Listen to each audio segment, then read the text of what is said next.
Hello, everyone, and welcome to Dissonant Dialogues. I'm Emily, and I'm here with my co-host Claire. Claire, how are you doing today? I'm doing well. How are you? Pretty well. Listeners, today, I don't know if there's any difference in my voice, but I think I'm coming down with something. Maybe COVID. I don't know, because I'm having trouble catching my breath. So if you notice I sound sick, it's because I probably am. Prayers that I'm alive by Ugh. the time this comes out. Anyway, so for season two, Claire and I initially talked about having four guests because we're like, okay, we have 8 episodes per season, so four of them, we'll bring on a guest. Claire brings two, I bring two, and then the other four will just be Claire and I talking about topics that we both find interesting. But our fourth guest, we don't have that guest anymore, thankfully. We'll explain how that happened, of why we don't have her on here anyway. On the storyline, we want to talk about what happened, but it also set the grounds for what this episode would be about anyway, not just what happened to Claire and I, but the scam jam. So in the music world, how much scamming happens. And we did post on our Instagram kind of discreetly when we hadn't announced season two officially yet, and ask for your stories of scamming happening to you as a musician or just like being scammed by somebody in the industry, which I feel like we don't talk about that as much, but it happens and it's crazy. So today you get to hear a very insane, wild story and just how like I don't know how to explain it, how like, how I thought she was like such a good person. Like Yeah, I don't know how to word that. it was Um, scary, definitely. Like it's a really scary, dark situation. You want to believe the best in people. I think mhm, especially as women, we really try to believe the best in people. And we are not naming this person in the context of this episode, just so that, everyone knows you're not going to get that information here. We're just going to, focus on the emotional impact of what happened to both of us, and sort of give our perspectives on staying safe and trusting your gut, and just how, beyond the fact that it was traumatic, it's just disappointing. mhm. Yes.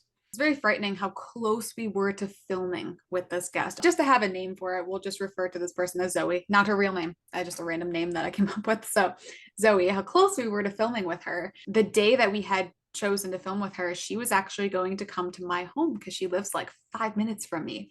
So, she asked for my address. I gave her my address.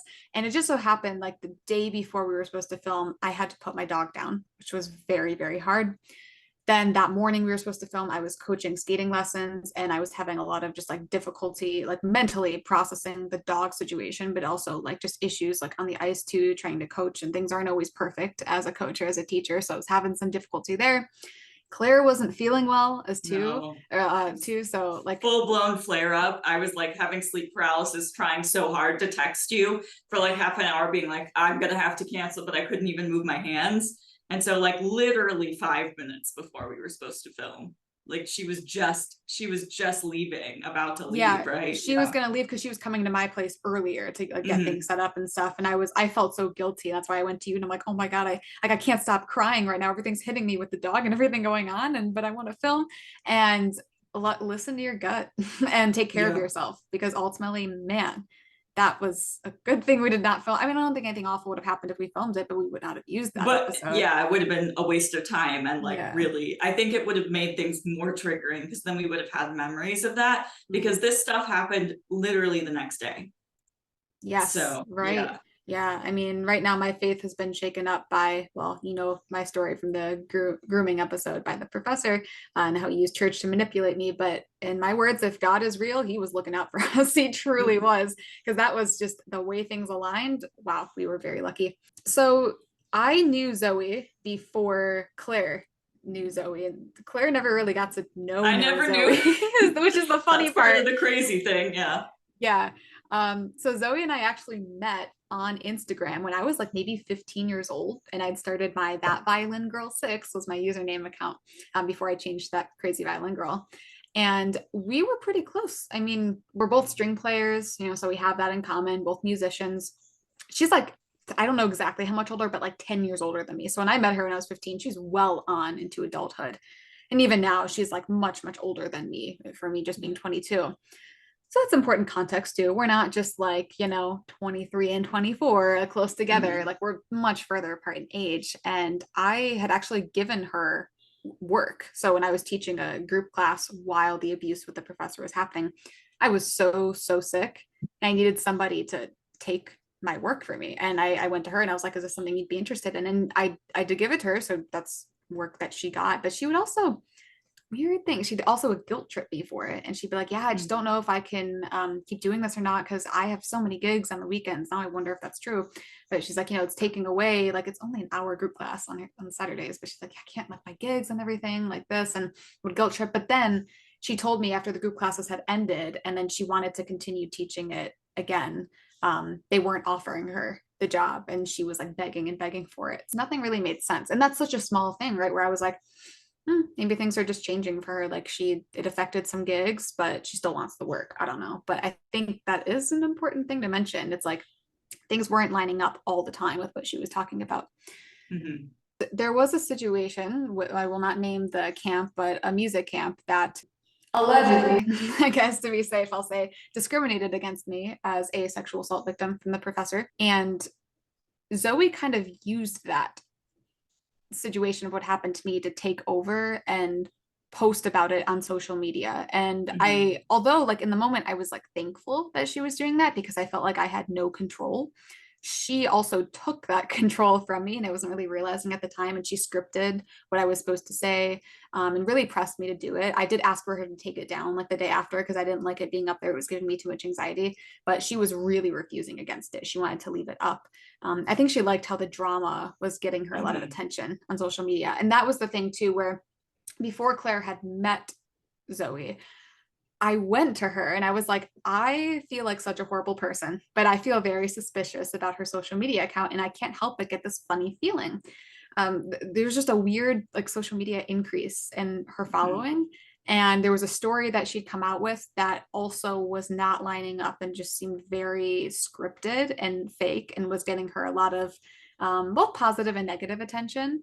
But I remember I never wanted to even talk about this, but I went to you and I was like, I'm such a bad person. Like, I feel so guilty. I'm questioning if someone's story is real. It wasn't a sexual assault story like mine, but it was still a like personal story. And I'm like, I'm doubting somebody. Oh my God, what's wrong with me?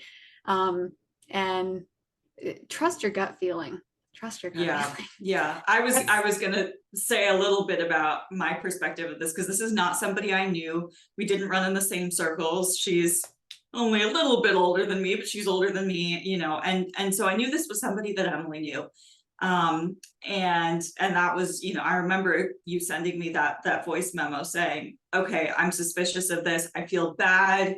I'm suspicious about the increase in followers. I had taken a look at like some apps like Social Blade and things like that. And I had seen, okay, there's some stuff that allegedly indicates purchasing followers. And so I had sent back my, Emily had let me know who this person was, and I had sent back my honest thoughts. I took a look at it and I was like, yeah, okay. So the story that is making them go viral, it was about standing up for yourself, when people don't appreciate your worth as a musician. That's a very real thing. All of us have gotten it, whether it's well-meaning friends and family or a random person who just tells you like sing or play your instrument just because you're there. It's something that happens constantly where people they treat our career paths like a hobby. Totally valid story. The context in which her posts about this were going viral made it very clear that allegedly it was fabricated. It felt straight like something that was ripped off of Reddit. It was incredibly cartoonish. The dialogue was, the syntax of everybody speaking was exactly the same. It felt like a Disney Channel movie, like the way that people were talking, like the sassy comebacks. And most of the comments were clocking that. And I went back to Emily and said like, hey, I took a look. I really don't think this is real, but if that's how this person, it's hard to be a musician. I think I came across with a like, yeah, I don't think this is real. I respect the hustle. Wouldn't be my method, but yeah, I remember you saying that because I was really upset to even think that or hear that, because to me, that's wrong. Lying about something so personal and taking a voice away from somebody else to tell your story that's allegedly not a real story. That was really upsetting to me. And I'm like, that to me, that's just wrong. Where some people, like, I understand how it's like, okay, I respect that that's your thing. I'm like, no, that's wrong. I could never do that. I think my perspective on it at this point, I didn't realize that she had in-person interviews, that she had been, spoken to on news stations. To me, that was a level of manipulative that I didn't quite know about yet. So as I was saying this to Emily, I sort of thought, okay, well, the real stories about not being valued as a musician aren't necessarily that satisfying or shocking. So maybe the point in making a story like this go viral is to start a conversation that is valid, that otherwise might not have gotten that much traction. And while, again, that wouldn't be my tactic, I think my whole takeaway was, okay, is she dishonest in her friendships? Can she not admit this? If in real life she's also dishonest, massive red flag. If this is just her social media game, again, I don't love that, but I also understand being desperate in this industry. So I think that was sort of my perspective.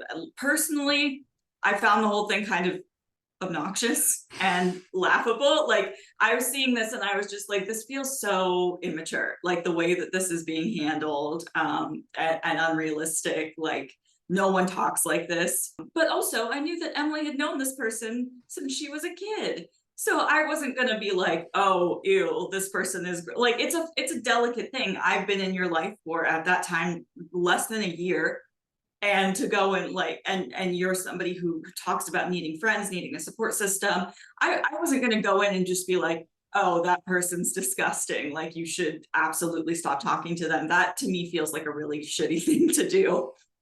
And getting into the story then of how this played out, the day after we were supposed to record together, this just happened to be the week of a year, does that make sense, since I'd spoken out about abuse from the professor. So it was that coming week. And that was already very triggering for me. And over the past year, since I had spoken out, I have been getting harassed relentlessly online, especially, and even in person with mail, and also like just various forms of harassment. Insane, which maybe we'll do an episode talking about what harassment's like. But I had been dealing with that, and allegedly I had suspicions that a lot of it was from the professor, since he had told me when we were still in communication that he was stalking my socials. That was before I reported him, and since he'd gotten my address on his own through the school.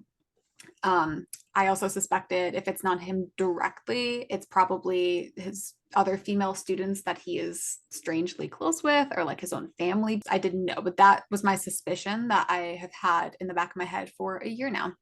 I had got things like bloody playground sent to me, threats, just disturbing comments like about what the professor did to me, and physical mail. So it has been very extreme over the past year.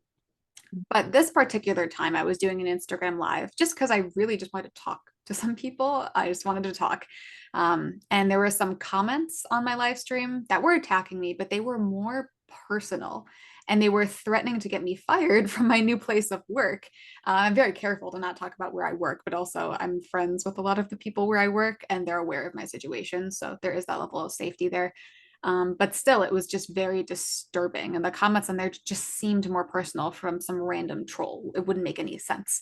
They were very smart. And right after the live, they blocked me. So I couldn't like go back and see when the account was made, the info behind it, or just block them so they would stop. So it's like a tactic people use. I never knew about it. And Claire like described it to me. It's like, yeah, people will do that. They'll like harass you and then they'll block you. So you can't get it to stop. And all of a sudden it'll happen again, but then they'll block you again. And it's just like this constant thing. That's why I recommend that women have fake accounts. I feel like for your own safety, unfortunately, if you're big enough and you're getting creeps or you have any sort of stalker situation, it's good to have a way to keep an eye on people. But like that's something that you typically do. If you get a suspicious account and you can get to it fast enough, you always go and check and see when it was created and if their username has changed, to kind of keep track of like, okay, is every time I'm getting this, is it the account created November of 2020, every single time? That might indicate that this is the same person.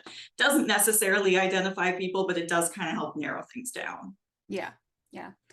So since I was blocked from it, I asked Claire first if she could look and see that information. And she didn't answer right away. And I was like so panicked. And I was like, ah. So I went to Zoe because she's also very big with social media. And according to her, she had dealt with harassment before. So I'm like, okay, well, she should have some ideas on what to do. Probably be willing to do this. But she didn't. She didn't even acknowledge what I asked her to do, is just simply look up the account and send me a screenshot of when the account was made. She did not do that. She's more like, I'm going to use this thing from when I worked in a private investigation detective business, like software that I have. And I can let you know the phone number associated with the account, where the phone is like located. And I guess my naive self, I was just like, awesome, I can figure it out. Like if police aren't going to help me, I have a friend here that's going to help me. Like this is how, like, we're going to get this sorted out and then I'll be okay. And it took a couple minutes for her to respond back. And she told me, oh, it traces to this location, which is the neighborhood, like literally next door to me. So maybe 5-10 minutes from me, very, very close. Yeah. But it's also important to note that she was not claiming to ping an IP address, which is something that people can find. I'm not super tech savvy, so I don't totally know exactly how that works. She was not claiming to find an IP address. She was claiming to be tracking a phone in real time as it moved, which is not a thing that you can do. So but at this point, I didn't know any of this. Mm-hmm.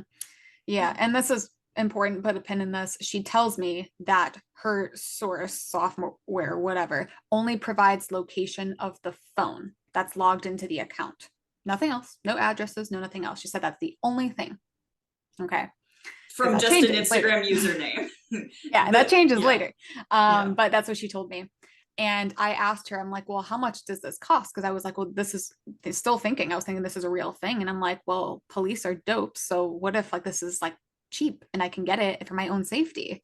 And then I would have more evidence for whoever's harassing me. And she tells me it's 5,000. I'm like, Jesus, okay, I don't have that kind of money. And yeah, so she says the phone had traveled throughout the day. She told me that first it was very close to my neighborhood, right? Then it was on an expressway. And then it was at the location that Claire lived throughout the day. That's what happened. So it had moved. That's what I was told. Then about 1.5 hours later, she texts again. And she says, I'm just curious, do you have anyone that you're in contact with the area code 972? Maybe it's wrong, but something popped up. Just curious. And my brain went to the stalker student. I don't know if we haven't talked about this in the podcast. I've talked about it on my YouTube and my Instagram and everything, but I've had a creepy stalker student situation. And the last time he had updated me, he said that he was in Texas. And I say updated me since he was harassing me. He had hinted that he was in Texas. So I'm like, oh my God, 972, the area code is a Texas number. And I immediately said to her, I'm like, that's the stalker student. Oh my God. And I'm like, it's him. And then she asked, well, what about the area code 512? Only because there's a last name Barber coming up. Is that his last name? And I'm like, that's Claire's last name. And she's like, what? Okay, this is weird. And she sends 3 phone numbers total and asks if I know them. And I'm like, no, I don't.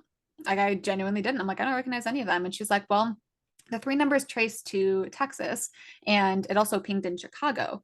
And she starts to inquire, I think Claire is trolling with you to mess with you. And I asked for evidence. I'm like, can I see this? Like, can I see like what you're seeing right now so I can see it from my own eyes and like maybe give a different perspective on it? And as she's pretty normal request for something so serious. Yes, and she ignored that entirely. But then after she brings up Claire's last name, I went into my contact information. I don't memorize phone numbers. I went into my contact information and I realized that one of the numbers was Claire's cell phone number.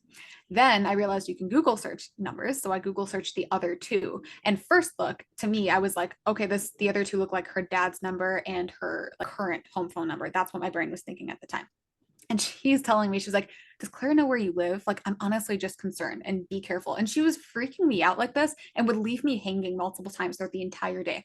And they'd be like, well, wait, what are you seeing? Show me what you're seeing. This is important. Like this is evidence of harassment. And at the time, I'll be completely honest, like I didn't believe her, but I did not believe her. I was like in a perspective where I'm like, okay, the world is a sucky place and everybody's out to get me. Cause I mean, that's just been reality for me. So I'm like, all right, I need to take whatever information is being told to me about something like this seriously, and I need to look into it. Right. It's a PTSD response, you know, like that's something that I think is important to bring up is that your judgment about things is not the same as somebody without PTSD or somebody who's further away from their trauma. I fully expect within our own friendship for Emily to have trust issues. I've got my own from PTSD, but they manifest very differently because I'm a decade out from my trauma. So there's a difference here taking, and this is something that Zoe knows. Zoe knows that you have PTSD, knows that you're extremely vulnerable, and knows that you don't feel like you have, that you don't have a ton of friends, ton of support in your life. Yes, so her and I, we had talked on the phone like personally a couple times. She doesn't know like super intricate details of all the stuff that has happened to me in the office, but she still knew generally a little bit more than other people had known because I didn't have anybody to trust, and she's more of an adult than I am, like years, meant over a decade into being like an adult. So I just kind of trusted her as another woman. She knew that I was really, really struggling and having a hard time too. But yeah, she kept dropping and like leaving it then throughout the day. So what kind of a friend would that be? Then she's just like all of a sudden wouldn't answer. And then would like get back into it. And I'm like, you're telling me like that my practically like only best friend right now. Yes, I do have other friends and stuff, but like my closest friend right now, this entire year might have been harassing me and secretly. Like you're telling me this, and then you're just gone. Like what? So, but then eventually she texts back and she says, oh, I'm trying to get a specific address. She told me take that pin back out, right? Where she was talking about, oh, I can only get phone numbers. So all of a sudden now she can get an address. So again, when she's saying she's trying to get a specific address, I asked for screenshots again. And she just said it's on my laptop. There's no phone app for it. And I'm like, okay, can you take a picture with your phone that you're texting me off of your screen so I can see like what you're seeing right now? And she ignores that again. And she just told me to cut ties and not confront Claire. So second time that she has completely ignored me asking to see what she's talking about. That's, I mean, literally, she's accusing Claire of a crime. So, and a she really has terrifying one. Yeah. And then, yeah, she was just saying, yeah, the name on it makes no sense. And I'm reading out loud. The name on the account keeps changing. Plus, they blocked me. So apparently the account blocked her. And she just but said, because what the heck? account blocked her, that would mean she can't see the phone anymore, even though she has the phone number. It's none of this adds Yeah, it up. doesn't make any sense. And I again asked for evidence with the phone numbers because now she's looking for an address thing. I'm like, well, okay, that's important too. Yes, but can I see the phone numbers? Like, and then she's like, well, I have to go back to that page and take a photo, but it's not like a smartphone. If I go back, it'll stop what it's currently doing, 14-year-old software, and it's like laughing and joking about it. And I felt bad again, like I was doubting her when I kept asking for evidence. Like it felt wrong that I was like not out, spokenly like believing her. So I said, it's not that I don't believe you. It's just that this is changing my whole reality. And I feel like I need to see it to accept it. I feel bad that I'm doubting it because I hate being that person. It's just that I've opened up to her about some of the gory details of what the professor did to me in his office and some personal family stuff with her. So, and I was like, I'm like shaking. And her response was so casual, just like, yeah, it just feels like you don't believe me, TBH. I'm trying to help you though, but it's too much. I'll stop. I was like, then I felt even worse because then she's like, yeah, like you don't believe me, and just trying to like guilt trip me. It's insane. And the other one gets crazier. And then she starts saying stuff like she's concerned for her safety, that Claire is gonna like come after her. And then this is where things get more wild. She texts, and this is a number that I do have in my head when I see it. Like I feel like if I were to state it right now, I couldn't because there's so much brain fog and like trauma there. But as soon as I saw another phone number that she sent, I'm like, that is the professor's phone number. And she's like, no way. It shows a login from there. Do you think Claire's in communication with him? And I'm like, Zoe, I have been friends with Claire for a year. She signed like the petition that another student made. She's shared publicly, like advocating for me. Like this wouldn't make any sense why she would like be so against him publicly and doing things like for me, like, and then to be talking with him the whole year, like it didn't make sense. But it was such a serious, I guess, allegation is the word. I hate that word, but word to use, that I was like, well, I have to take this seriously and talk to her and figure out what she's talking about. Because clearly at this point where my brain was is somebody is doing something really bad to me. It's either Zoe or it's either Claire, and those are both very close people in my life. It's gonna hurt me no matter what. And yes, maybe one would be worse than the other, but this is bad. So I just knew, I'm like, I'm putting emotion aside as best as I can, and I have to be very smart about how I handle this right now because someone is trying to hurt me and I need to be careful and smart about this. she made me promise that I would not share the image that she was going to send to anyone. It had to only be for me. And it took her an hour to transfer it to her phone because of old software. And in that hour, I suspect she might have been creating the image, but we'll get to that. Took her an hour, and she sends this image to me that has Claire's cell phone number on it, the professor's cell phone number, Claire's landline from childhood, which we'll get to. Just hold on. And Claire's address, including the exact apartment number, and even the professor and the professor's exact apartment number. That is where the account traced it, which is just insane. I mean, for one, if you're giving a location, but the exact apartment number, I don't even know if that's possible. Yeah, if you're getting that from like, if you're pinging a location from like a satellite, you would get the building, but you wouldn't be able to know like what unit. I guess it, like, this is like stuff that like the FBI doesn't get permission to do very often. So he just told me again to cut Claire off, and she's like, I just don't want to face consequences for trying to help someone, that's all. And then she's like saying, I'm about to have an anxiety attack, which so triggered me, reminding me of the professor when he was worried a year ago that I was going to tell somebody, and he would say, I'm going to have a heart attack, oh my god, I'm going to die, and like guilt tripping me with that. Or he was saying, I'm having a panic attack, because he knew what panic attacks were like for me because of him.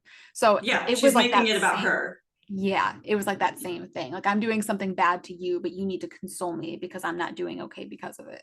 So, yes. Yeah. And also for anyone listening, there's going to be images on the screen so you can see what this image she created looked like, how it was like a cropped image that didn't show any branding information, nothing about like what this company supposedly was, and that looked very unprofessional. So if you're listening in audio format, you can hop over to our YouTube and you can see what all this looks like. Yeah. So she asked if the addresses were meaningful, because, you know, and I saw the addresses, I knew immediately what the addresses were. And, you know, she's like, oh yeah, because I hadn't said anything. So she's like, did they mean anything to you? And she acted totally dumb when I said, well, yeah, it's Claire's address and the professor's address. And she was like, oh my god, like in like this like shock, fake shock sort of thing. And that's when I asked for the name of the software, and she told me that it was called Asset. And she's like, oh, I don't know where it could be purchased. I was technically like supposed to delete it when I stopped working there. I don't even know how to find it now, but you know, good luck. And it was 5,000 back when I was in college. So I don't know what it's valued at now, like hinting that it costs even more. And then she was like, high tech, I don't swear, SHIT, LOL. And so I'm just like, you could tell like she's trying to make sure I don't bother looking for it. She doesn't know where to find it. It could be more than 5,000 now, not wanting me to even try searching and looking for anything. Frankly, it was a genius fake name to come up with, because if you Google like asset tracking software, you're gonna get stuff about like your personal assets. It's gonna be about like finances and, you know, tracking your stocks and stuff like that. So really, it's one smart thing in a lot of stupid mistakes. This was the way I tried to handle it, because I was like, something bad's happening. So I still feel guilty for this, but I decided to text Claire and pretend like it was in real time that I was finding out this information, because I wanted to see how she would react. And I still feel guilty about that, because I mean, either way, that was going to hurt you hearing what Zoe was doing. So I was like, really, there's no good way, but I knew that was also probably going to scare you. I kind of like slowly like put out the information, like, oh, now Zoe found this. Oh, and it's a, you know, it's a Texas number. And then I sent the number and I'm like, oh, it's that. Like, I think it's the soccer student. And of course, you know, Claire recognized the number. And that's when you told me that what the number was. Well, I'll kind of back up a little bit, that like when I did the beginning of this happened early Sunday morning. So when I did wake up, and I'm a vampire, so I wake up late, I go to bed late. When I did wake up, the first thing I did was what Emily asked of me. I went and looked up the account, and then I texted her and said, okay, the account's changed its username once, and it was created in May of 2024. So a couple months ago. And, you know, I relayed all of that, having no idea that Emily had been dealing with however many hours at this point of finding out all of this information. So I'm going about my day. I think I did a little bit of Googling to see if I could find anything else with that username, did a bit of searching on my own phone. And then, you know, was going about the rest of my, I think, what was it, Sunday? I ran an errand that night. And so it was like, I was in line at the Chipotle drive-through when I start getting the texts from Emily that are being presented as though it's in real time. And so at first she, you know, I haven't seen any phone numbers or anything yet. And I send Emily another voice memo. And at this point, all I know about is the software and where the phone has moved to early that morning. And I was like, hey, okay, I don't want to be a jerk here to somebody who's your friend, but this doesn't make sense. This technology makes no sense. And I said, like, are you comfortable, not knowing that you already had at this point, pushing back and asking, like, what is the name of this software? Which at that point, Emily told me it was called Asset. I start Googling it, not expecting to find anything. And of course, I don't find anything. Also, I feel like if something like this exists, it wouldn't be a one-time payment. It would be a subscription, everything's a subscription. Yeah. So, there'd be some sort of expiration. I'm basically telling her, like, I know there's ways to get IP addresses, but also if she's tracking the phone, she must have a phone number. So, what number has she given you? And I think Emily first gave me the area codes and mentioned the stalker student thing. And I knew that this student had recently moved to Texas. I knew they'd moved to Austin because Emily had told me about this. And I've lived in both Austin and Dallas. So I got the 972 area code and I said, okay, well, that's Dallas. I know that. I lived there. If it was this stalker student, it would be a 512 number if they did even bother to change their number, because people don't really do that these days with cell phones. So I said, okay, well, it would be a 512 number is Austin. This is a Dallas area code. So I don't think that's true. At that point, Emily sent me a full phone number and I recognized it immediately. It was my childhood landline. Can't help but laugh at that. Now I can't. My heart sunk in the moment. I was like getting out of the car with my dinner and like walking up the stairs, and I just like shrieked because I didn't know what else to. And I'm, my husband's with me, and I'm like, oh, I've been kind of narrating how the day has gone, and I obviously we'd both been sitting there, kind of being like, okay, this is BS, right? But obviously I'm being a little bit more delicate in how I word this with you, because I don't want to be like, your friend's a liar. But, Joe and I were talking about it much more bluntly and being like, okay, this is clearly fake. So then I got that phone number and I just started freaking out. And I was shaking too much to text. So I just started doing like really short little voice memos. And I was like, Emily, that's my childhood home phone number. That number has been defunct. One, it never belonged to a cell phone. So it would be this is the phone number she claimed to have been tracking. So I was like, this is physically in pot. I think I literally said, your friend is setting me up. I don't know why, but she's setting me up for this. This number has been defunct. I text my parents immediately and I was like, can you confirm what year we disconnected this cell phone? Because I knew it was sometime around when I had left for college, but my parents moved at that point. So I was, wondering when that happened. And then I had the sense to call it. It's a dead number. It doesn't go anywhere. So I told Emily, I was like, call this number. You can see it doesn't go anywhere. It was a landline. It couldn't have possibly ever been anywhere in Chicago, and it's not active, and certainly wouldn't have been traceable because it's a landline. But I also know that Emily has PTSD.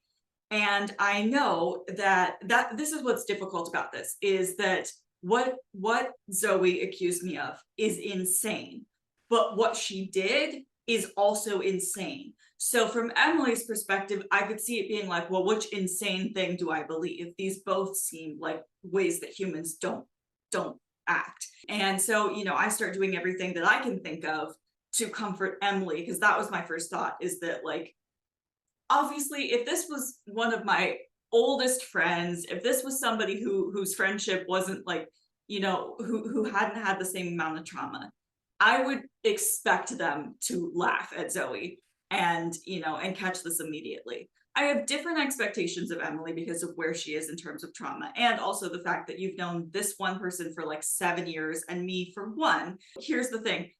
Zoe does not know me. We very briefly followed each other on social media, and very soon after she followed me, she hid her stories from me, which I discovered accidentally because I was trying to tell my husband about her, and I knew she had a highlight about this allegedly fake story, and I wanted to show him how kind of ridiculous this story looked, and then the highlight was gone, and I was like, oh, okay, that's weird. We've never spoken. We don't know each other. And at that point, I just unfollowed her because I was like, don't know what her problem is. And so I was a little bit nervous about recording a podcast with her because I was like, she's got something with me, but I'm just going to power through and whatever. We don't have to talk about why that was. That's awkward. But because this person doesn't know me, she doesn't really know that I'm disabled. She doesn't know about my habits. She doesn't know how unlikely it would be that I would be extremely far southwest of where I lived at like 7 a.m. on a Sunday morning. She doesn't know that I don't have the energy for that. My car had been hit in a hit and run the day before, so I wasn't driving my car. And she claimed that you had been, conspiring with the professor since June of 2023, which was when, before my story came out, when the professor was in contact with me and when he had told me he had somebody and he was hinting at it being an alumni helping him look at my socials for him.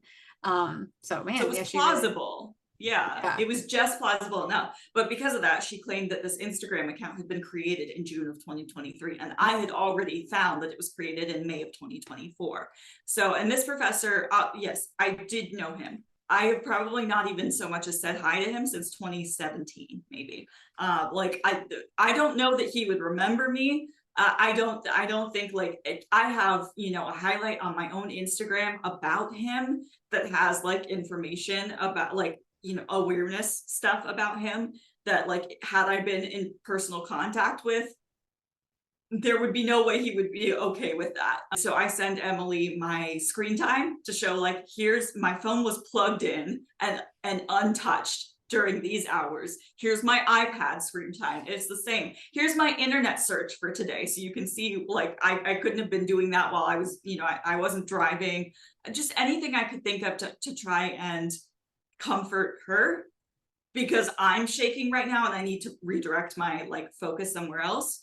And at that point, Emily does go ahead and send me the screenshot, which is again laughably photoshopped. It's got certain words are more pixelated than other words. The formatting is inconsistent, and that has my cell phone number, my childhood defunct home number, this professor's cell phone number, both of our addresses with our apartment numbers, and no branding information. It looked like it was made in Canva because I think it was made in Canva.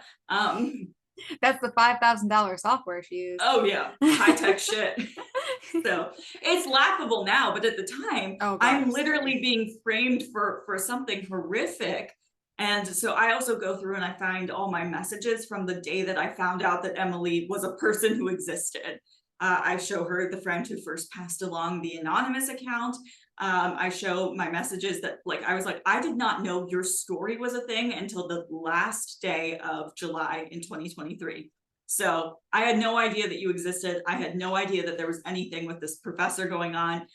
So I show her all of the images of me talking to my friends being like, oh my God, I'm so shocked.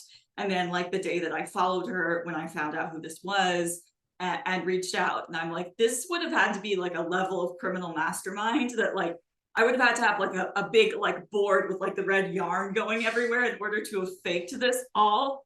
Spencer Reed from Criminal Minds, looking at the board with your marker. I wouldn't mind that, but yeah, no, it would have been absolutely psychopath behavior had I been doing any of this. Once Claire had sent all that to me, my brain was like, I don't know, I guess I was handling it pretty well. I was being as emotionless as I could be and just taking in facts. And I was like, okay, everything that Claire sent me, Zoe is probably the psycho one. But, I got to do everything I can to make sure that it is not 100% confirmed, but that I have the evidence and the proof that she is insane. And I mean, that already what you sent was proof, but I just wanted to be 100% certain, because now where my brain was is, okay, Zoe is trying to seriously hurt me, thinking about what she's doing to me right now. So I have to be very careful around her. So this is as far as I'll go, because I don't want to get too deep into who I conversed with, but I did get confirmed that next day by authorities that the image that she sent is fake. So that was confirmed at that point. So once I knew the image was fake, I'm like, okay, I have enough. And so I go to confront her with it. And she ignored what I said. And she just said, oh, I'm teaching right now. I got a weird message last night, but hopefully the harassment stops. Good luck. And I was like, so I confronted her again. And I'm like, girl, this is fake. And I explained, I'm like, this has been confirmed, the image is fake. And she's like, wait, what? Girl, I'm so confused. Yeah, I got a weird message last night about your situation. And I'm like, what situation? And I'm like, can you send what weird message you're talking about? Like, what are you talking about? Now she's like distracting me with that. I'm like, what are you talking about? And she's like, oh, there's a few messages now. I left it in my message requests and didn't open them because I didn't feel good about getting involved since it's not my business.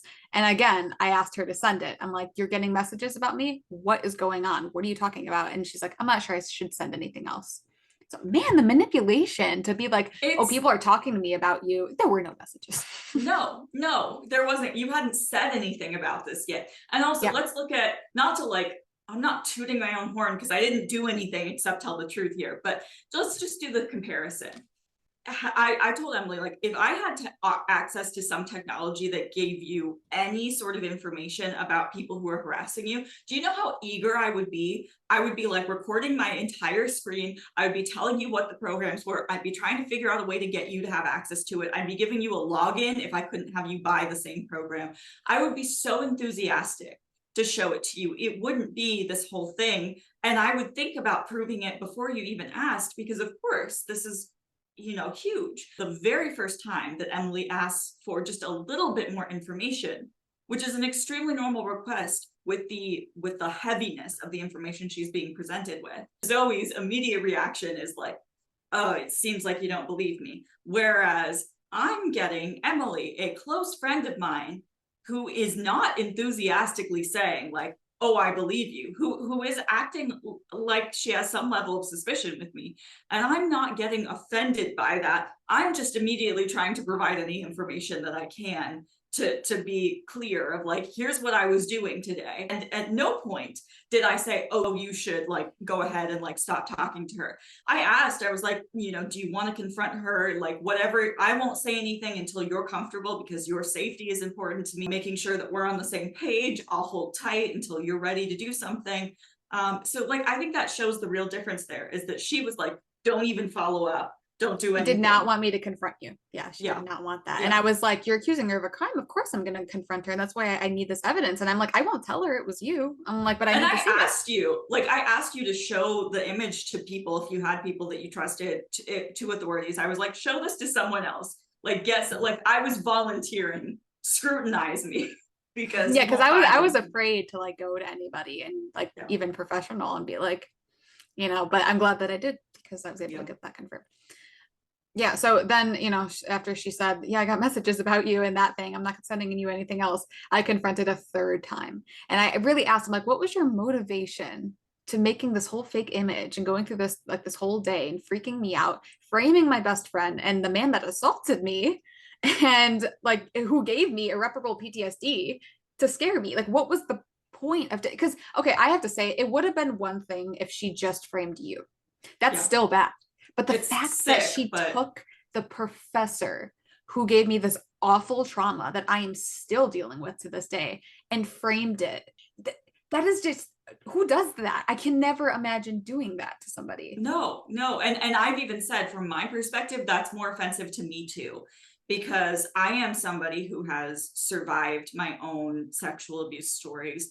And we don't know what's true about this person, but this person claimed to have a religious upbringing that was somewhat similar to mine. You know, again, we had never talked about it because I didn't know this person, but I had heard this. She had posted about it on her social medias. This was public information. My entire background in religious trauma and seeing the kind of abuse that happened there is what shapes my values today and what led me, like, that trauma is the reason that when I found out Emily's story, I had this compulsion to immediately message her and be like, I'm sure you're overwhelmed. You don't need to respond if you don't want to, but I'm here. Here's my background. You know, I'm so sorry. And so to not only is this absolutely horrific to suggest to Emily that not only am I trolling her, but that I'm doing this as this master manipulation plan in cahoots with this incredibly evil person. But it's deeply offensive to me that there would be a world in which a man in his 50s, 60s could come to me and say, I need you to spy on this 20-year-old girl who was my student because she's telling lies about me. Like, I think the line that I gave to Emily was like, I wouldn't do that for my own dad.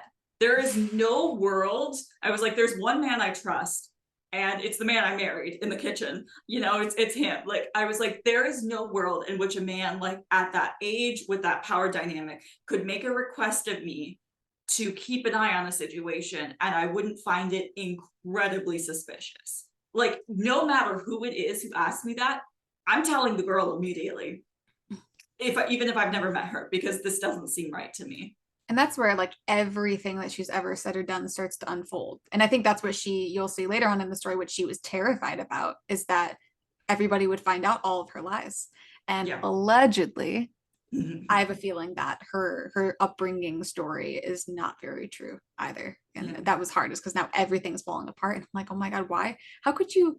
I can't imagine going through life that way, like living a complete lie, not even living a lie, living multiple lies. And how do you keep up with all the lies? Like, oh my God. I think Anyway, she that's a believes whole, it. Yeah. yeah. Her response then was just very, I don't want to say aggressive, but she was strongly in denial. I'm just like, wait, what? I don't have time for all that. Sorry that you think that. I didn't do anything, and it makes me sad that you'd accuse me of something so dark. I thought we were friends. So then again, that's that like aggression towards me, then being like putting it on Manipulative. me. You're accusing me. I thought we were friends. Mhm. Meanwhile, Instagram followers of my own that had seen the harassment happening on the live and that knew crazy stuff was happening throughout the day.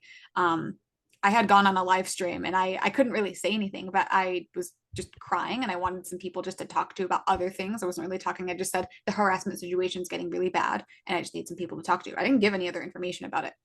But those people were like waiting to kind of hear what was happening. I was getting messages. People are like, what is going on? So what I did after this, very quickly blocked her. I Yeah. was able to get We both ahead. did. Yes, Yeah. we got ahead on that. I think she got ahead on like a cup because once she saw that we blocked her, I know I blocked her on the podcast page too, but like on TikTok, she blocked me on TikTok. Then she must have went in a panic, a quick scare. And I think on She didn't look Facebook, up any of my other accounts on anywhere. I'm still like on Facebook. She didn't look up anything about me, but she did go and quickly try to block and you she on did everything. block Joe, your husband, though. She did block, she blocked me on Instagram. Yes. Yeah. She got to him before, like, yes. So I don't know when she did that, but so she looked up me enough to know that I had a husband whose account I might have access to. But no, she didn't find my Facebook, she didn't find my TikTok. And like I didn't even think but yeah, by the next morning, we were both pretty much on the same page.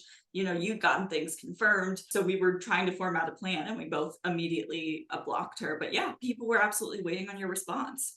Yeah. So then what I did was I went on live and I explained what happened by a close friend, I think is what I said. And then I came up with the name Zoe. So that's where I'm like, Zoe did it.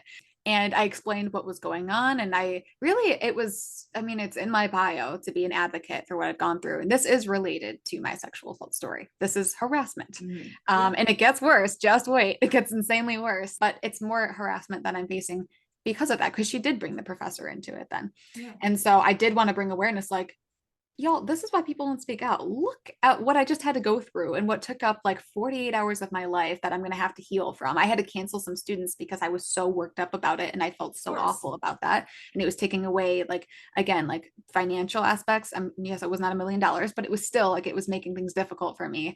And the guilt, because I hate canceling, it was just awful. So I felt good about bringing awareness. There were no details about her whatsoever. It's important to mention, not her name.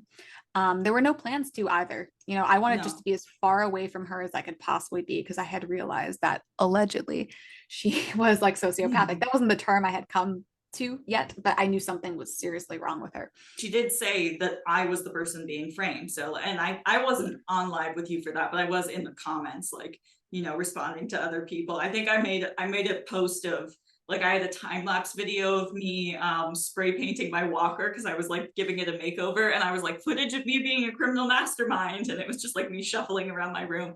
So I was trying to have a sense of humor about it. I also really did want to call her out, but also my primary concern was Emily's safety and like knowing that she knows where she lives and everything like that, and is much closer to her than she is to me.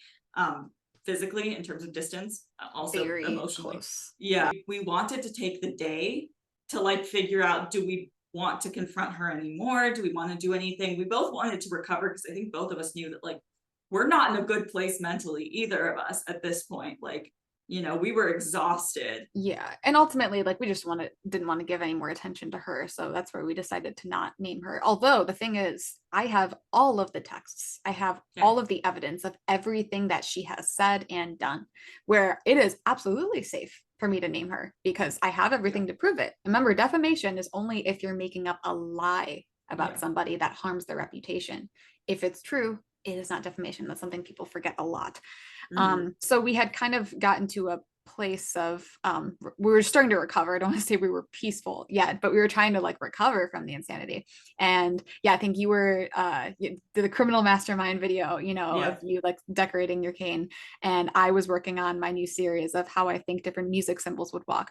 And then all of a sudden I go on my phone and I checked my messages, and one of my followers messaged me and says the name of the person and says, "Hey, I think this person's posting about you. I recognize all the details. Like, they didn't name you, but this is yours, like, SA story."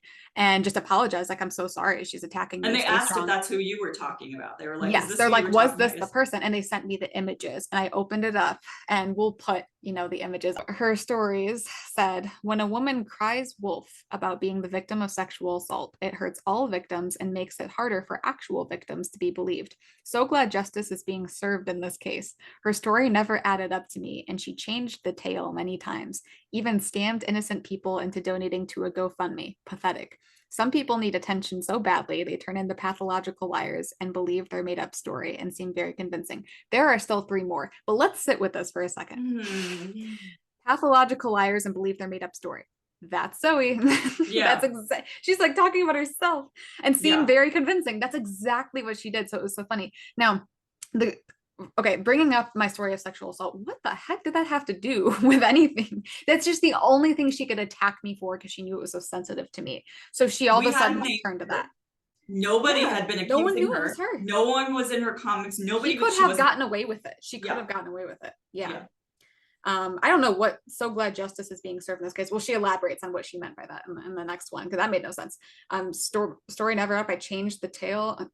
No, we're just talking about. And then bringing up the GoFundMe. The GoFundMe is for my book. I'm writing a book. I've been writing it since September. I've shown evidence that yes, the book does exist. I have not named what the book is even about. So I don't know what that had to do with anything. And saying I was scamming people into donating. No, the money that people have donated has already gone into some of the stuff I've had to pay for the book, which some of that is like editing stuff. And then there was another person I needed to consult with that did take some money as well. So no, like it's been used. And then the funny thing is she had just made a post like a week ago saying like to always believe survivors. I won't go too much into detail, but saying like it could be your daughter someday, believe her. I hate that thing. Even if it's not your daughter, believe her. Okay, I don't know why it has to be a daughter or a wife to be believed. Jesus. But she had just made that post like a week before, and someone commented saying, "Also remember, it could be your husband's or your brother's or whatever." And I'm like, "Oh, that's just so sick." And the fact that she left it up and she liked it and stuff, it's like, oh my God. And so she screenshotted that and she shared and said, "Definitely scary how one girl can cause so much damage to a man's life. It hurts all victims when a woman cries wolf. Her story never added up, but she was extremely convincing. The music world is small. No opportunities will come her way with how fast people are finding out about this. Her school is aware, and so is her victim. She'll have to change her name and relocate to another state when this is over. Going live to chat about this with all details I'm able to share." Okay, let's sit with that. Crazy. The music world small, no opportunities will come her way with how fast people are finding out about this. That was a line I will say that she had used with somebody else that she did the same thing to. I can't go any further into this, but there was someone that did reach out to me and she has done this before. So it's the same line that she's used. One that's already threatening, saying that I'm not going to get work, like that I'm not going to, like, you're taking my career, like that's insane. My school is aware. So she said that she'd contacted my school. She did not contact my school. That was a lie. That my victim is aware, which is the perpetrator, the abuser, the professor. He's not that stupid. He knows how to cover things up. He's very smart. I really doubt that he would have any communication with her. As soon as if he ever, and she didn't reach out to him, but if she ever did, like, he would stay far away from that as he possibly could. "I'll have to change my name and relocate to another state when this is over." So she's threatening that she's going to do more to me and that I'm going to have to change my name and move states. That's a threat. That is a threat. that she's going to go live to chat with more details. And she did end up going live. I did not get to see it. So I don't know what she said, if she talked more details, anything. But think about already all the details she shared. People were messaging me. They knew she was talking about me. She gave so many details about my story. She's right. The music world is small. And my story was a pretty big story when it came out, and people still do remember it. So when you're giving that many details, people you're connect practically the dots. saying my name. Yeah, you're practically saying my name. So then she said, beware of false claims by women seeking attention, like her story. Just this week, I found out someone I know has been lying for a year about being a victim of SA. So just because I blocked her and called her out for harassing me and coming up with fake claims, she attacked my story. It's sick. She's going to face incredible consequences for her actions. Again, that's a threat. She ruined this poor man's life, hurt his family, his kids. She made a mockery of our justice system. Why are we bringing the justice system into this? Thank goodness at least one of these men will get justice. Muscle emoji. I also was a victim of her lies because I donated to her GoFundMe recently. I've contacted the organization. They're aware now. I don't think she ever contacted the organization for one. They wouldn't GoFundMe care. is still up. Yeah. They've got bigger things to deal with. Yeah. I think we've been over this. When you essay someone, sexual abuse, whatever, when you do anything like that to somebody, allegedly, whatever I have to say, you hurt your own family. Like you did that. So, and then the last one says, oh, this is so funny. Everyone who knows me knows I'm a girl's girl and I stand with victims. But to lie about the whole thing for a whole year, that's seriously messed up. And to use Instagram as a source to gain attention is truly sad. Mental illness is real, folks. Stay safe. That's a golden line. Saying I'm using Instagram as a source to gain attention, all I do is post advocacy stuff. Like, and a lot of times how would she know? Like, if you were lying, how would she have figured that out? That was one important thing to bring up, is that one of my followers, they let me know that they had messaged her and they were like, hey, Emily has shared evidence of her story being true. Can you share evidence that she's been lying about this? And Zoe blocked her immediately. And she's like, well, there we go.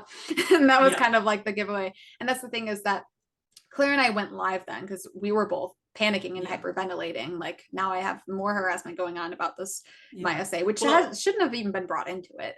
No, you started going live. I started, because at that point I got the go ahead. You were like, do whatever you want to do. So at that point I go live on our podcast account and made a long story. And I said, this is what's happening. This is what's going on. And then I hopped over to your live. Yes, we had people, that's what I said too, is asking people, do not harass her, do not attack her, ask her to stop, because I did not want to unblock her. I did not want to give her that power, and I did not want to reach out to her. So I'm like, you want to do that for me, it would be greatly appreciated. Just do not attack her. And that's what people were doing. And I saw some of the comments and they were very kind in telling her to stop. And then she deleted all the comments, is what I had been told. Anyone that commented her message, I think she blocked most of them. And then while we were on live, I was very smart about the way I handled this. I played dumb when I saw that there was somebody saying like, okay, stop posting about it. Stop talking about it. I'll stop talking about it. And I saw that, and people were saying, I think she's on here. And I was on live on my iPad, I had my phone, and I was pretending like I didn't see it. Or then I think when I was talking about it and I was trying to get the account on my phone, I was pretending like it was somebody else. And I'm like, oh, like, it's okay. Like I can talk about it. I have all the evidence. I need to talk about it. And I pretend like it wasn't her the way I was talking. I pulled the account up on my phone. And once I knew for sure that it was her, I blocked the account on my phone. So I had that power. Then again, there has been some suspicious stuff that's pointing to the fact that she has other accounts that she's looking at my stuff. Nothing's stopping somebody. Have fun, I guess. Like, I'm just posting my normal stuff, so whatever. But yeah, she used like a different email, a different phone number. Somebody sent like a screenshot of behind the scenes of the account. It's called "Hello, please stop." I think the username was changed again, so it's fine to say that. And then she tried to call me during the live because it came up no caller ID. And as soon as I said, then you were like, I'll answer it then. And as soon as I went to answer it on the live, she must have still been on the live somehow, because boom, the call went off. And then she went through my website. So creepy. She went through my website and started messaging me off my website saying, please delete like anything. Cause I had the screenshots of what she'd shared and I was posting. And I'm like, hey, this person is harassing me right now. I'm defending myself because she's also threatening me to have to change names, move states, change careers, all this stuff. I'm like, this person's harassing me. And they're giving a ton of details that it's pointing towards me. And people are recognizing she's talking about me. she's lying. So I'm Yeah. standing up for myself. And she's like, take that down. Like, I won't talk about it anymore. And then she deleted it from her stories. Mhm. And she's like, if you take it down, I won't talk about it ever again. And I'm like, why are we acting like I'm the one in the wrong Yeah. here? Like, And I'm she kept being harassing like, you. I'm sorry, I'm sorry, I'm sorry. And yeah, and at this point, like I had told Emily, I was like, hey, do you care if I call her? Because she's got all my information. So I had left her of, I wasn't going to do anything, but once she posted the stories about Emily, that's when I was like, okay, I'm going to try to challenge her to act like an adult. Not that I expected that, but I left her a voicemail. I didn't call her names. I didn't threaten her or anything, but I was like really firm. And I was like, hey, we don't know each other. I don't know why I got brought into this, but if we're going to do this, then like, if you want to give me an explanation for anything, okay, I'm here.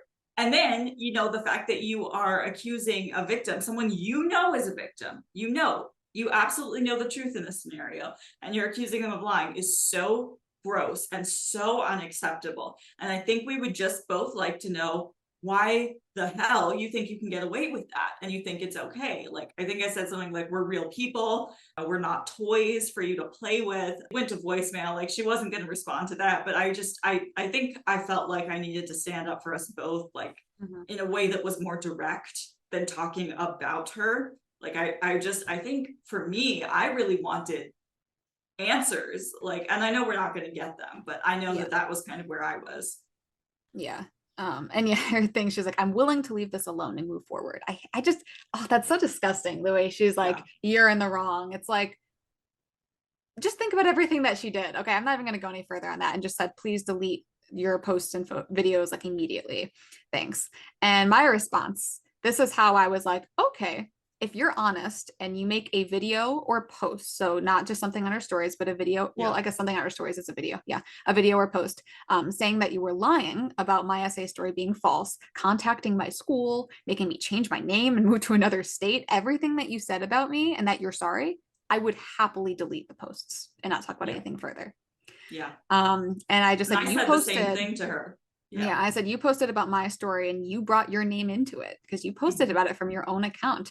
So if you want me to take your own posts down, a public apology with the truth would get you that. She's like, but I didn't say your name. I'm like, you gave so many details that Yeah. you practically gave my name. You're right. The music world was small. You said it yourself. People, Yeah. everybody knew that you were talking about me. I just said, yeah, if I hear of a public apology, I will delete your shared posts and we'll never talk again. Otherwise, we'll solely never talk again. And then she was sending me messages on my website saying, I am sorry. I am sorry. I'm like, Yeah. I didn't even bother answering back. I'm like, that's it. I said a public apology. I said what you needed to do. That then, of course, then yes, I would take it down, even though I don't have to. I didn't really have No. to. I was willing to give her that, but I'm like, you are publicly defaming me. That is Mhm. exactly what's happening right now. I have every single piece of evidence I need to prove my side. So I feel totally safe right now coming out and being like, yeah, she's harassing me. I mean, everyone knew. I didn't have to come out and Yeah. say it. And that's how things had ended. Luckily, she was in another state at the time. As far as I know now, she's back from the other state. I'm not joking when I say she lives like less than 5 minutes from me. She's Yeah. very, very close to me. And now she has my address. So we did get another, I don't know what to call it, safety measure, like lock thing for our doors, just to be safe, because this is insane. And I think Yeah. Claire can maybe elaborate more, but she talked to somebody who was like, this sounds like a sociopath. Yes. Allegedly, Yes. but it meets all of the criteria. And I think having that term in our heads really helped understand who does something this Yeah. insane. Yeah. Yeah. No, I know, like, what was creeping me out is it was kind of trippy how much she was like, it was clear she was panicking, and that was kind of satisfying to see her panic. But it was weird that she's going and she's begging for this to stop. And I felt weird that like my existence was never acknowledged by her at any point in this whole thing. And obviously, like, Emily is the victim of this in the more public sense. But I was also targeted, and it was like, okay, so because I don't have an internet following, because I'm just a person.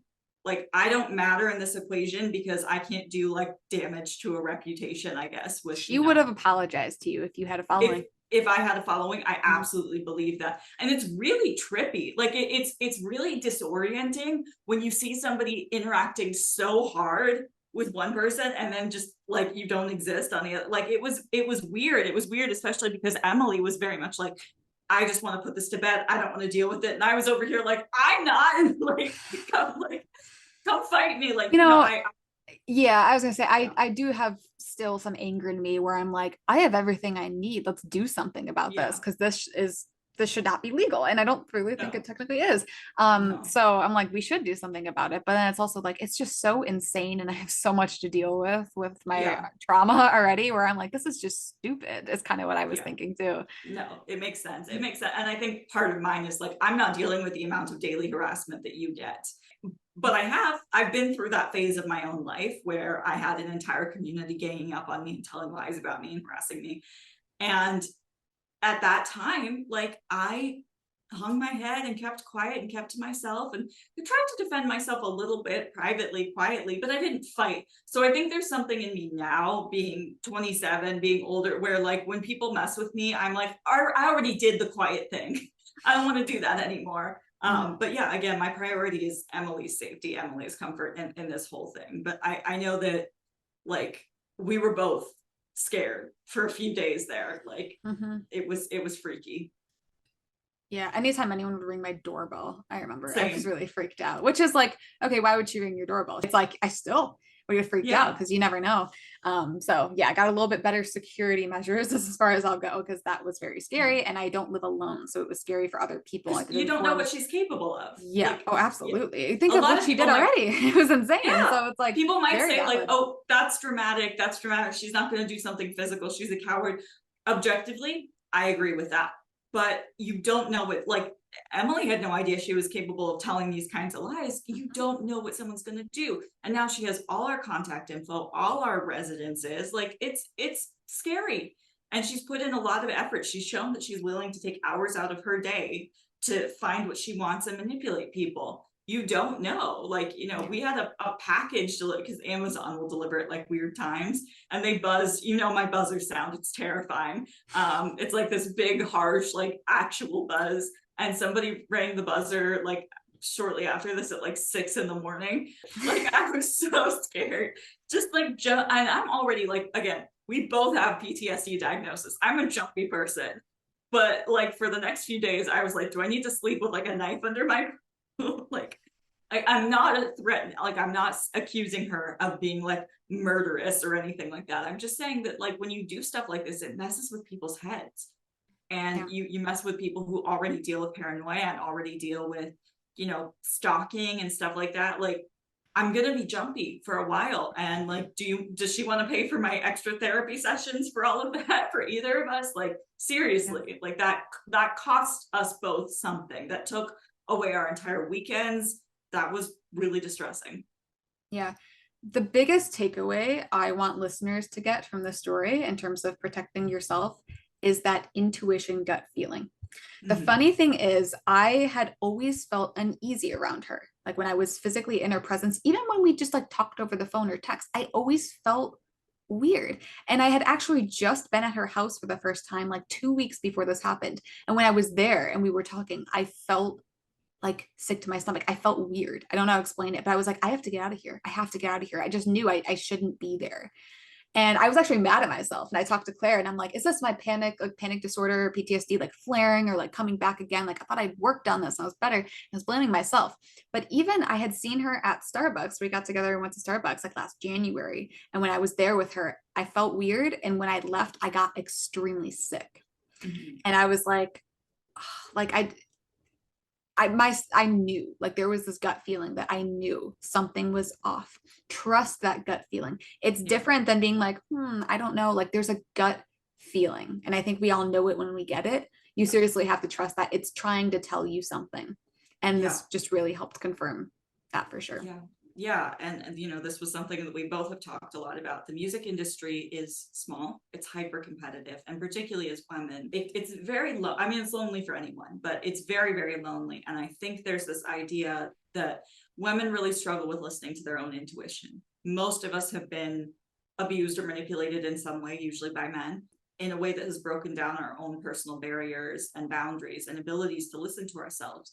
And I just want people who maybe struggle with that, regardless of their identity, to know that like you have permission to listen to yourself, and that there's a difference between jealousy. We all struggle with jealousy. We've all been there. You can trust yourself. There's a difference between being jealous of somebody or feeling competitive towards someone and your body telling you something is wrong here. This person isn't right. And that doesn't mean that you're not being a girl's girl. That doesn't mean that there's anything wrong with you. Like, and you don't need to make a big public to do. Obviously, this situation was different. We kind of had to. But, like there's nothing wrong with you for listening to yourself. I think all people, especially women, really need to practice.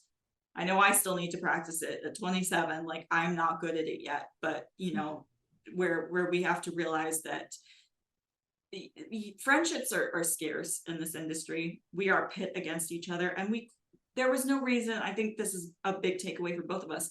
There was no reason for her to do any of this. You made one request. I don't know what she gained from that, because if anything, I mean, she lost a friend, me. Yeah. And like you said, you and her could have been probably good friends. According to what she said, you guys might have had a lot in common, but no, that's probably not I did not find her likable, but just on the basis of we're in the same industry and supposedly both cult survivors. Like, that's the thing, is like, she could have had friends in this. Maybe they wouldn't have been me, but she could have had friends in this industry. She has so much energy for lying. Imagine if she applied that to actually being successful instead of creating the illusion of success. She as far as I can tell, she can play her instrument. So why isn't she just focusing on that? Like that's where it's so disappointing. You get ahead by stepping on other people. You're giving other people permission to step on you. And when it is you, and when you have been victimized, and when something has happened, you're getting into the paradox of the boy who cried wolf. When is anyone going to believe you when it's your turn? Because if it hasn't already happened, something will happen at some point, and you've made too many enemies. All systems of oppression feed into each other. So if you are sitting there basking in your own privilege because you've gotten away with something by stepping on other people, climbing on top of other people, that will backfire at some point. If it doesn't affect you, it will affect someone that you love. True. Oh my gosh. Okay. You gotta sit up a little taller, or I can just bring the laptop on. Oh my God, he's so cute. People are gonna love this. So we, to come with our Scam Jam episode, we asked people who follow us on our socials on TikTok and Instagram, which we announce at the end of the episode if you'd like to follow us there, to share with us any scam stories that they've experienced in the music world. So that's what this episode's about, not just our story, but other scams that have happened in the music world. So I'm gonna read, I think there's 5 total of them that were sent to me.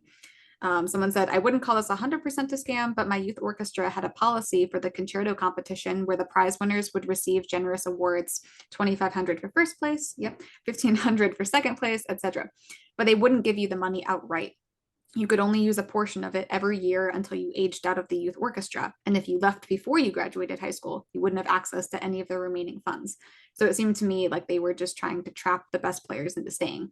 This youth orchestra was highly suspected for a number of reasons, though. This is just the tip of the iceberg. So apparently there's more stuff that has happened in there. That's a big thing. Young artist programs and stuff like that, and the financial cost of like the fact that like it's pay for the privilege of even like getting to win something. Like I think there are a lot of young artist programs and things like this that I think would qualify as scams in our own industry. Yeah, and I think that's the thing when they're like, oh, I'm not sure if this is 100% a scam. It's like we're almost afraid to use that word too sometimes. Yeah.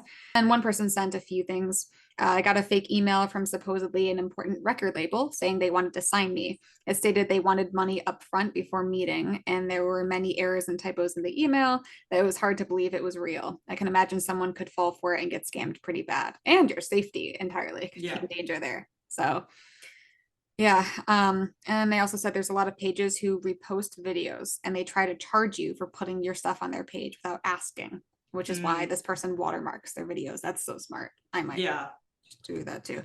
I've seen that happen to people too, where they use your content and they monetize off of it. It's like, or they try to make it look like you're sponsoring a product they sell, I've seen that in other industries. I'm not sure what they would do for musicians, like, I love this brand of rosin or like something like that, but they'll take a clip of you doing something and they'll be like, that's our product, and that's it's so easy to do now, especially now that like it's so easy to fake people's voices with like AI and stuff like that. God, yeah. Like we're on the frontier of a whole new world. Someone said I saw a guy that his violin was robbed and he posted it on Instagram and had many scammers contacting him saying they had the violin with a photoshopped photo of them holding the violin taken from the Instagram pictures and asking for a ransom.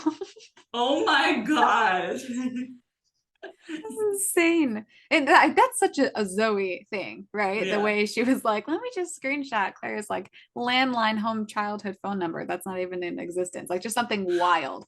2 examples for you that we have seen. Service theft.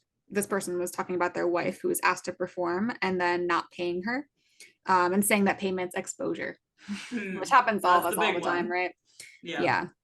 I think that's one of those situations where when people ask you to pay an exposure, like people don't realize that they are scamming when they say that, because it's so acceptable. Like people really think that they're doing you a favor, and you need to realize that like if you're someone who does that, you're the bad guy. Yeah, exactly.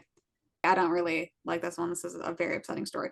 My friend was ready to buy a better instrument and had been saving for years. So naturally, they went to a professor because they trusted him at the time to help with the decision. He essentially forced my friend to buy from a specific shop, from which we later learned he earned commissions on every instrument that the student bought. My friend put a down payment on a $15K instrument and was promised an amazing violin. When they got the instrument, they realized it wasn't as good as it should be for $15K, and it was too late to get out of buying the buying contract. 4 years later, they're still paying off loans from buying the instrument, and our teacher made commissions. Awful behavior from both the teacher and the violin shop. That happens so much too. That happens so often with instruments. I actually had a student ask me, they're like, oh, I'm thinking about getting a new violin, like upgraded, when they're going on a trip and they're going to Japan. They're like, I want to get my violin from Japan. And like, what should I like look for? Like, what's a good price? And I'm like, I could tell you generally like here what a good price area would be for you for an intermediate level. But I have tried violins that are like 20,000 just for fun.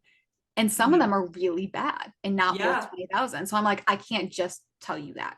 Like I would have to be there in person with you in the store. Or sometimes even for intermediate instruments, you don't have to be in person. But if you sent me photos and videos of the instruments, I could tell you by looking at it and by getting a history on it, if it's actually worth what they're charging you for it. Yeah. So yeah, that's the scam jam in the music world. It's not all sunshine and rainbows and music notes, unfortunately. No, it's not. We're always going to be fighting scams from like the higher ups and the powers that be. If you're an actual artist, like don't contribute to the problem. There's enough already. Like we are stronger together. Everyone, please trust your guts, keep yourself safe, listen to your intuition. You know more than you think you do, and call people out, safely. Let's talk about it, even if it's just among your friend group. Like make people aware, because this is the only way we protect ourselves, from these kinds of people. Leave reviews if you can. Like if it's a music store like that, leave a review. That's perfectly allowed. That's why reviews exist, and you tell your story on there. All right, everybody, thank you for listening. If you have any feedback, you can reach us at dissonantdialogues@gmail.com or leave us a voicemail at 872-216-9032 with any feedback that you have, or if you'd like to be a guest, if you have topic ideas or questions. And also give us a follow on our Instagram and TikTok, which is Dissonant Dialogues. And we will see you next time. Take care.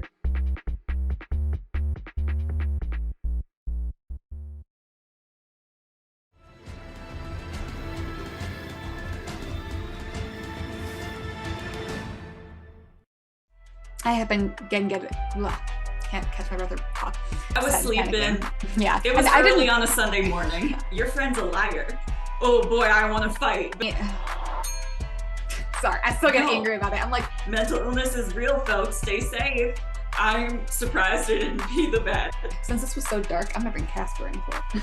Okay, don't break anything. All right, sleepyhead. You ready to read it? Casper's gonna read it. Highly what? Hold on, sorry. This Youth Orchestra was highly suspect. Oh, new scams on the horizon. Casper's getting very distressed. Don't worry, there's only one more story. My friend was ready to buy a better instrument and had been saving for, really? Okay. I would, and you know what? Look, that you would. Oh yeah, I was gonna say you don't buy a throat or a voice. No, not really.